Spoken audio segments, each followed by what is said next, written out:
through the haze down towards the end of Conrod Straight. No, it's not a repeat of last year's race. It's the start of the 78 race with Colin Bond and Allan Moffat and Bob Morris standing on the gas as he comes down the inside. And Moffat tries to poke down on the inside of Colin Bond, but Morris has won the jump. Wait for the crowd reaction. Into the left hand and now back onto pit straight. The Ford side by side. Morris sideways, but he leads. The first lap completed. And he's taken the first lap prize, but Bond at the inside of him. And Brock has now moved up on the inside. And we're running 1, 2, 3, 4. Have we got a race going here, folks? On the outside through the turn, and Morris has thwarted a bit there and punctured the side of the door. And leads once again, but he's got Fords all around him.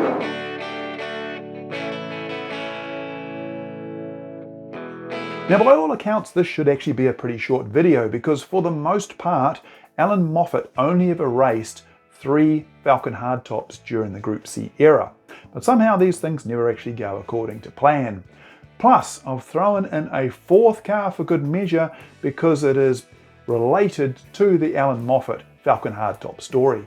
Now, Ford Australia's 3rd generation Falcon arrived in around July of 1972, while the Group C touring car regulations were introduced for 1973 to replace the outgoing series production rigs. And Ford built around 3 Phase 4 GTHO Falcons based on the XA model, but these never actually raced as series production cars. So Group C was introduced for the start of the 1973 Australian Touring Car Championship, but only one guy raced an XA Falcon hardtop, and that was John Goss. The factory Ford team updated their old XY GTHO Falcon Phase 3 for Allan Moffat and Fred Gibson to race. And this was because they were still wrapping their brains around the new Group C regulations and how they were going to make the new XA Falcon hardtop a race winner. And Moffat won the ATCC in 1973, scoring 5 victories from 8 races. And Goss was fast, but he blew a bunch of engines. And this was because Group C allowed the widest wheels and tyres that you could fit within the stock bodywork. And the XA Falcon hardtop was so broad that you could fit 10-inch wide wheels on the rear, which created massive grip, but that in turn created massive oil surge.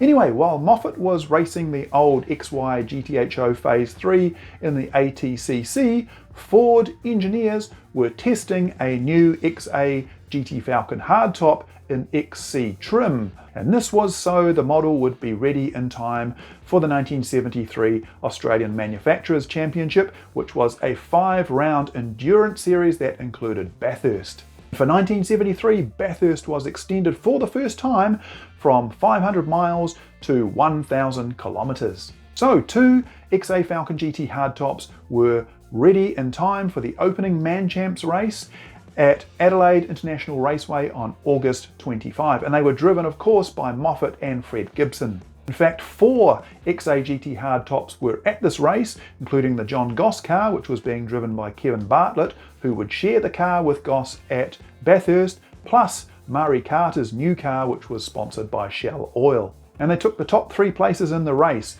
with Gibson winning from Bartlett and Moffat. Now their cause was likely helped because it rained. See, the rules required that they used the stock sump, and dry sump systems were not allowed. So the Ford engineers created an elaborate sump system using external pumps and coolers, but they still suffered oil surge.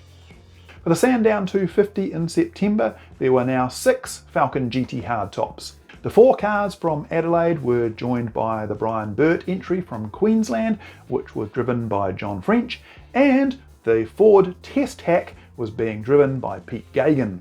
And the Fords were all fast, but they suffered various failures, most of which were engine failures. And Peter Brock finished first, and the Holden dealer team Tirana XU1 from teammate Colin Bond.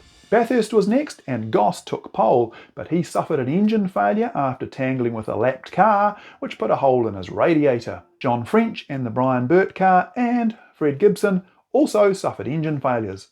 But Moffat and Gagan took the win, helped by the Brock HDT Tirana running out of fuel, with teammate Doug Shivis at the wheel. In the end, Moffat and Gagan won by 1 minute. Brock and Chivas lost 5 minutes when they ran out of fuel, so you do the math. The next round of the Man Champ series was at Surfers Paradise, and Moffat's motor died off the line and he was hit up the arse by a Fiat. He got going again, but both he and teammate Gibson retired with blown engines. The final round of the Man Champ series was at Phillip Island, and Moffat led narrowly from Brock before he had to pit for fuel and tyres. From there, Brock completely took control and went on to win. Moffat later flat-spotted a tyre, and eventually that tyre blew, sent him into an earth bank, and the Falcon rolled several times. Moffat actually suffered quite bad injuries from the shunt, and that also was the end of the first Moffat Falcon hardtop.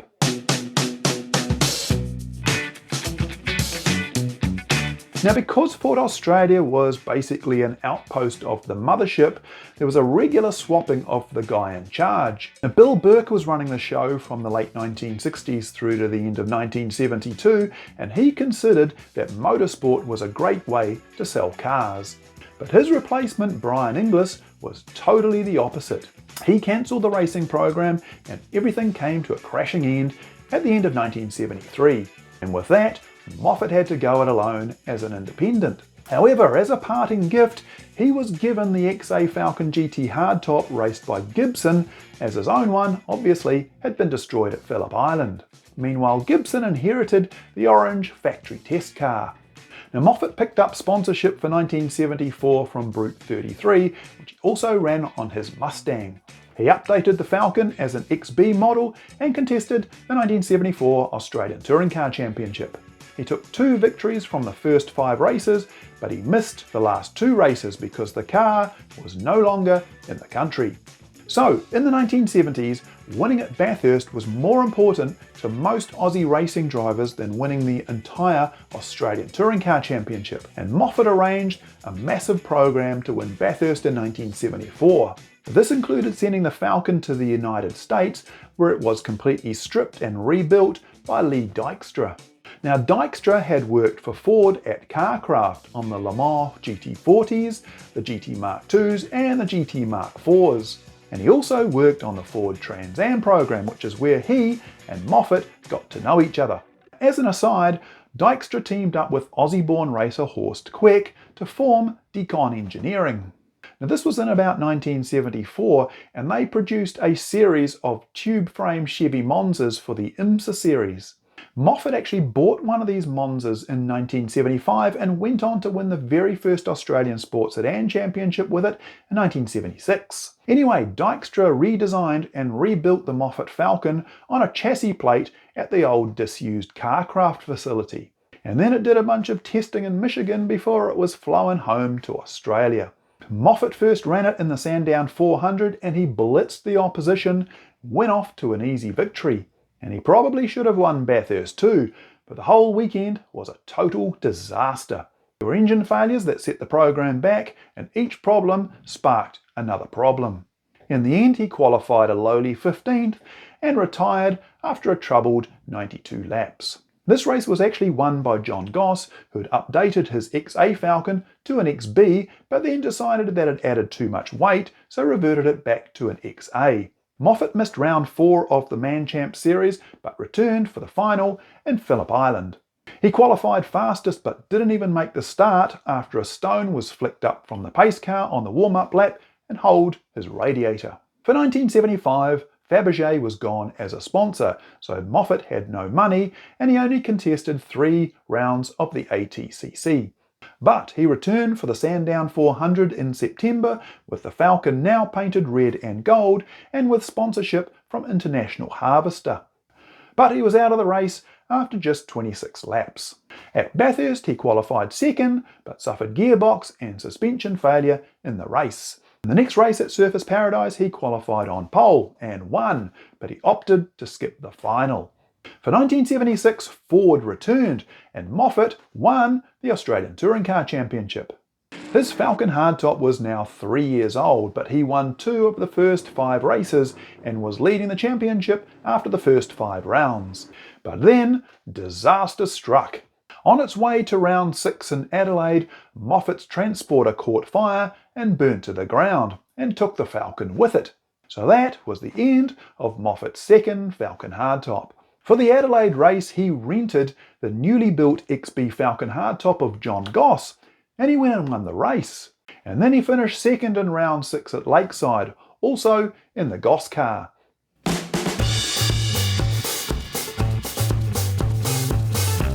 Meanwhile, Moffat's team built a brand new XB GT hardtop, which made its race debut in the Sandown 400 in September. It was painted white with red and blue stripes, with the livery designed by Wayne Draper. This car was known as Project Phoenix, and it finished second on debut. Moffat then stuck it on pole at Bathurst and built up a massive lead in the first half of the race. But then he went out with an engine failure. He then started from pole in the next race at Adelaide, but a bungled pit stop put him back to 4th. He then finished second at Surfers Paradise, and by that stage he had built up such a huge lead in the championship, he elected not to contest the final race. For 1977, the factory Ford program expanded to 2 cars, and Colin Bond joined Moffat in a newly built XB GT hardtop. The pair famously finished first and second in the ATCC and first and second at Bathurst, which you saw in my last video. Both cars were updated as XC Falcons for the Sandown 400 in September. And in fact, they were so dominant in 1977 that Ford, in their wisdom, chose not to up the budget for 1978, which was a huge mistake. The new A9X Tiranas debuted in September 1977, and by 1978 they were fully sorted and they completely dominated. And the Fords suffered a whole bunch of engine failures just trying to keep up. Moffat got so pissed off he fitted illegal roller rockers for at least one race, and he scored himself a 6-week suspension. He finished 4th in the 1978 ATCC, only finished 3 races and took a single race victory. His Falcon was repainted in the white and blue Cobra colours for the Sandown 400 onwards. The Australian Championship of Makes featured 5 rounds and was now separate to the Australian Touring Car Championship. And Moffat only finished one of these races in a lowly 7th position. And at the end of 1978, Ford once again pulled their funding, and once again Moffat had to go it alone as an independent. For 1979, the Falcon was painted black with yellow and red stripes. It looked amazing, but it was no match for the Tiranas. Now running on a shoestring budget, Moffat only contested 4 rounds of the ATCC and only finished one of them in a lowly 5th. He suffered engine failure in the Sandown 400, and the same thing happened at Bathurst after he had qualified in 4th. And as it happens, Bathurst was the last time that this car ever raced. At the end of the year, Moffat tried to sell it, but with no takers, he moved all the running gear across to a new XD shell to run at Bathurst in 1980. In 1984, Moffat donated the 1977 Bathurst winner to the National Motor Racing Museum at Mount Panorama. But it was really just a rolling shell. All the racing bits were in the XD, which Moffat had sold to John English. When the museum set about completing the car, they really struggled to find all the correct bits. English still had some of the parts, so he sent them to be reunited with the car, and from there the museum just did what they could to make the car as accurate as possible. And that's where it remains to this day, on display at the National Motor Racing Museum.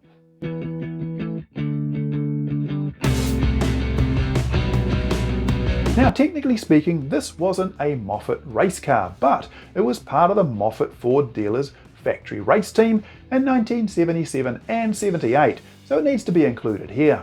It was built in early 1977, and Colin Bond raced it throughout that season. He took a single ATCC victory, finished second 5 times, and finished second in the Australian Touring Car Championship. And of course, he finished second at Bathurst in the famous 1-2 form finish. Now, Moffat actually raced this car at the Carquip 300 at Wanneroo when his own car was being stripped down for a CAMS inspection. This event, of course, was in Western Australia, and the requirement was that all cars had to be fitted with street tyres, but most of the big teams supported it anyway. Now, I could be wrong, but I think that this was the only time that Moffat ever raced this car. Bond then raced it again in 1978, but like Moffat, he really struggled against the Tiranas. He took a single victory and placed 5th in the Australian Touring Car Championship. As per the #1 car, it was painted in the Cobra colours for the Sandown 400 onwards. And of course, Bond was involved in the exciting early race battle at Bathurst. He also won the Better Breaks 10,000 race at Amaroo Park, but this was a non-championship race. And he won the Rothmans 250 at Adelaide, which was round 4 of the Australian Championship of Makes. But engine failure took him out of the final round at Surfers Paradise. And with Ford pulling funding at the end of the year, that also meant the end of the Moffat-Bond partnership. Now, Bond raced a Falcon Hardtop in 1979, but it wasn't this car. And in fact, it never raced again. It was eventually converted into a street car and all the racing parts were removed except for the front end. One of its owners repainted it into the 1977 Bathurst livery. And in 2004 it was purchased by the Bowden family in Queensland and they mechanically rebuilt it using all correct componentry. And that is the end of the Allan Moffat Falcon Hardtop story. Anyway folks, I hope you enjoyed this little video. If you did, please hit the like button and the subscribe button and tap that little bell thingy down below so you get a notification when I post up a new vid. Anyway, until next time, we'll catch you then. See ya. Bye-bye.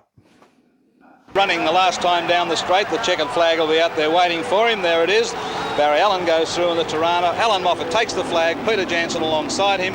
Rushes past. He was trying to get one more lap in, of course. Colin Bond second, very close, and Johnny Harvey in 3rd place. Probably the closest finish that we've had in the entire Touring Championship series so far.